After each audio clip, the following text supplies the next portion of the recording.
నల్గొండ పట్టణంలోని ప్రకాశం బజార్లో గల సాయిరామ్ మెడికల్ ఏజెన్సీలో అగ్ని ప్రమాదం చోటు చేసుకుంది. విద్యుత్ షార్ట్ సర్క్యూట్తోనే అగ్ని ప్రమాదం జరిగి ఉండవచ్చని అనుమానం వ్యక్తం చేస్తున్నారు. పట్టణంలోని ప్రకాశం బజార్లో గల సాయిరామ్ మెడికల్ ఏజెన్సీలో భారీ అగ్ని ప్రమాదం చోటు చేసుకుంది. రెండో అంతస్తులోని గోదాంలో భారీగా మంటలు ఎగిసిపడ్డాయి. పక్కనే Union Bank, Sanghamitra bank, Noble Hospital భవనాలు, నివాస గృహాలు ఉండడంతో చుట్టుపక్కల ప్రజలు, దుకాణదారులు భయాందోళనకు గురయ్యారు. నిత్యం రద్దీగా ఉండే ప్రాంతం కావడంతో స్థానికులు సైతం భయాందోళనకు గురయ్యారు. విద్యుత్ షార్ట్ సర్క్యూట్తోనే అగ్ని ప్రమాదం జరిగి ఉండవచ్చని అనుమానం వ్యక్తం చేస్తున్నారు. 2 ఫైర్ ఇంజన్లతో అగ్నిమాపక సిబ్బంది మంటలు ఆర్పుతున్నారు. ఇంకా మంటలు అదుపులోకి రాలేదు.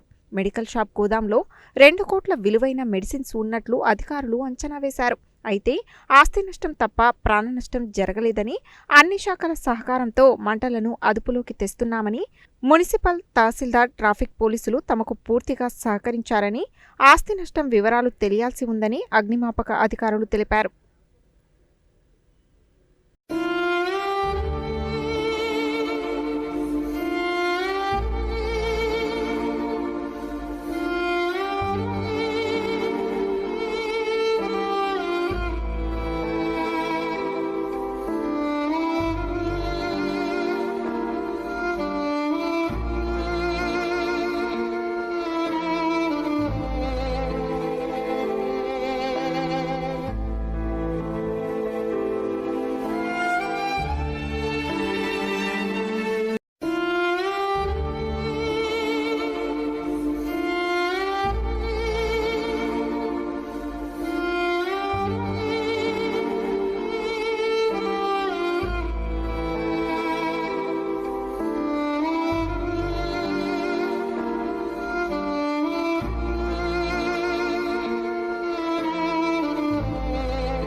ప్రకాశం బజార్లోని Sanghamitra bank back side Sairam medical ఏజెన్సీలో షార్ట్ సర్క్యూట్ వలన ఫైర్ యాక్సిడెంట్ జరిగింది. దాదాపు అందులో మెడిసిన్స్ దాని విలువ అంటే 1.5 కోటి వరకు ఉంటుందని ఆ షాప్ యజమాని చెప్పిన ప్రకారం అంచనా. అప్రాక్సిమేట్గా చెప్తున్నాయి, ఇది ఇంకా ఫైనల్గా తెలియదు. ఇందులో ఫైర్ డిపార్ట్మెంట్ వాళ్ళు 2 hours నుంచి రిస్క్ చేసి మంటల్ని అదుపు చేయడం జరిగిందండి. Fire and police, traffic and revenue సిబ్బంది అందరూ ఈ రిస్క్ టీంలో పాల్గొనడం జరిగింది. ఇంకా కంటిన్యూషన్గా మంటలు ఆర్పేస్తున్నారు. ఇంకా ఒక 1/2 hourలో అది సద్దుమణిగే అవకాశం ఉందని చెప్తున్నారు. సాయిరామ్ మెడికల్ ఏజెన్సీ ఓనర్ పేరు ఇంకా నాకు తెలియదు. ఫైర్ కాల్ 9 o'clock రావడం జరిగింది. ఇమీడియట్గా అటౌట్న నల్గొండ ఫైర్ స్టేషన్ వాటర్ టెండర్ని టర్న్అవుట్ చేయడం జరిగింది. నెక్స్ట్ మనకు ఇంకో బండి ఉంటే ఆ బండి కూడా టర్న్అవుట్ చేయడం. ఫైర్ హెవీగా ఉండడం వల్ల మన డిస్ట్రిక్ట్ ఆఫీసర్ ఆదేశానుసారం నగరికల్ వాటర్ టెండర్ కూడా పిలిపించడం జరిగింది. ఇప్పుడు 9 గంటల నుంచి ఇప్పటి వరకు రెస్క్యూ ఆపరేషన్ నడుస్తుంది. ఫైర్ మొత్తం అండర్ కంట్రోల్ ఉంది. ఏమైనా రెస్క్యూ ఆపరేషన్లో అందులో ఉన్న మెడిసిన్ అవి వేకేట్ చేపిస్తున్నాము. ఇప్పుడు ఫైర్ మాత్రం అండర్ కంట్రోల్ ఉంది. ఇప్పుడు 2 hours అయితే బాగా రెస్క్యూ చేసినాము. SDRF team, Nalgonda fire station staff, తర్వాత నగరికల్ ఫైర్ స్టేషన్ స్టాఫ్ మొత్తం కలిసి దీన్ని కంట్రోల్ తీసుకురావడం జరిగింది. ఎటువంటి ప్రాణ నష్టం లేదు. ఆస్తి నష్టము మన వాళ్ళ నుంచి ఇంకా తెలుసుకోవాల్సింది, అండర్ ప్రాసెస్లో ఉంది. అది ఎంత ఉంది మెడిసిన్ మొత్తం టోటల్ మెడిసిన్ బిల్డింగ్ 5 floorలో మొత్తం డ్యామేజ్ అయ్యింది. కింది ఫ్లోర్కి ఏమీ మంటలు వ్యాపించలేదు. 5 floor ఒకటి 2 floors బిల్డింగ్ ఇది. ఫైర్కి సంబంధించి ఎటువంటి లేవండి. Satyanarayana Reddy, station fire officer, Nalgonda.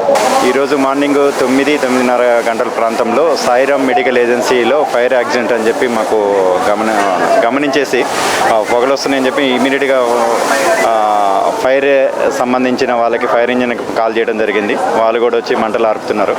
SDRF team కూడా ఫాస్ట్గా వర్క్ చేస్తున్నారు. వాళ్ళ టీం కూడా రెవెన్యూ సైడ్ నుంచి కూడా మనం MRO గారు వచ్చారు, ఇన్ఛార్జ్ MRO గారు, వాళ్ళు కూడా వర్క్ చేస్తున్నారు. ఇమీడియట్గా ఎలక్ట్రిసిటీ వాళ్ళేమో ఇమీడియట్గా ఫైర్ మన ఇంకా ఎక్కువ కాకుండా షార్ట్ సర్క్యూట్ అని అంటున్నారు కాబట్టి కరెంట్ని బంద్ చేయడం జరిగింది. సో మనకి ట్రాఫిక్ డైవర్షన్ కూడా ఇటు ప్రకాశం బజార్లోకి వచ్చే వాళ్ళని మనకు ఇక్కడ టెలిఫోన్ భవన్ దగ్గర అక్కడ డైవర్షన్ పెట్టాము. ఇటు ఇక్కడ మైసేజ్ స్టాచ్యూ దగ్గర కూడా డైవర్షన్ పెట్టాము. ఇటు రాకుండా ఇప్పటివరకు అయితే మంటలు ఆర్పడం జరిగింది కంప్లీట్గా. ఇంకొక 1/2 hourలో కంట్రోల్ అవుతుంది. ట్రాఫిక్ కూడా నార్మల్ ఉన్నదండి, ప్రాబ్లం ఏం లేదు. 9:30కి సమాచారం మాకు మా రౌండ్స్లో ఉన్న SI చూసి ఒక ఫైర్ ఇంజిన్ వాళ్ళకి ఫోన్ చేయడం జరిగింది. వాళ్ళు వచ్చారు. అండ్ దానికి సంబంధించిన సాయిరామ్ మెడికల్ ఏజెన్సీ సంబంధించిన ఓనర్ కూడా వినోద్ గారు, వాళ్ళు కూడా అవైలబుల్ ఉన్నారు. వాళ్ళు సుమారుగా అంత నష్టం అనేది వాళ్ళ మొత్తం మెడికల్ సంబంధించిన ఉన్నాయి అంటున్నారు. కాస్ట్లీ ఐటమ్స్ అది అంత క్యాజువాలిటీ అయితే ఏం లేదు ఎవరిది కూడా. వాళ్ళని కనుక్కొని చెప్తాం ఎంత అనేది.